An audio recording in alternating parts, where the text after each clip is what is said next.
Once we come out of Christmas season and enter into ordinary time, the gospel cycle for the weekday readings begins with Mark. And just having come back from the Holy Land, I'm fully able to visualize in my mind the beauty of Galilee, and especially Capernaum, where Jesus did much of his ministry. Capernaum is really his seat of operations, and he stayed often at Peter's house.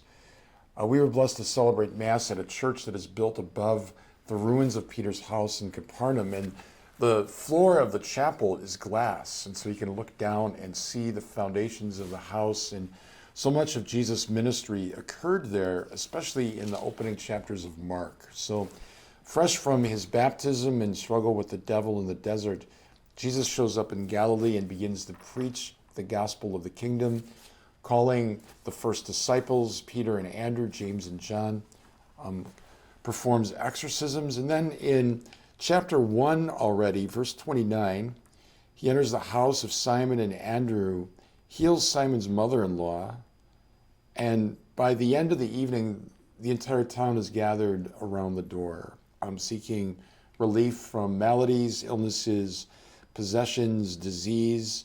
And it says he cured many who were sick and drove out many demons, and then went off and spent the night in prayer. Here we see the pattern of Jesus' ministry. Long, exhausting days of putting together the broken pieces of humanity, healing both internally and spiritually as well as physically what ailed people, so that they could realize once again in a full new way the integrity that the Lord asks us to have, the integrity of body, soul, mind, and heart that he wants to give us, so that even in this life we can already taste the abundance and the good things of the life to come. So as I looked at the ruins of this house where this whole town gathered around Jesus, I was just thinking, let me be the next one in line.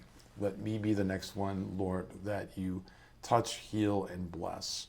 So as we gather around Jesus in the Eucharist, in the sacraments, as we gather around Jesus in prayer, both collectively, communally, and individually, we ask the Lord to simply heal us, to forgive us, so that we can know in this new year of grace, 2023, the nearness of Christ and his infinite, perfect love for us, and that he desires to live in us, and he desires us to live for him.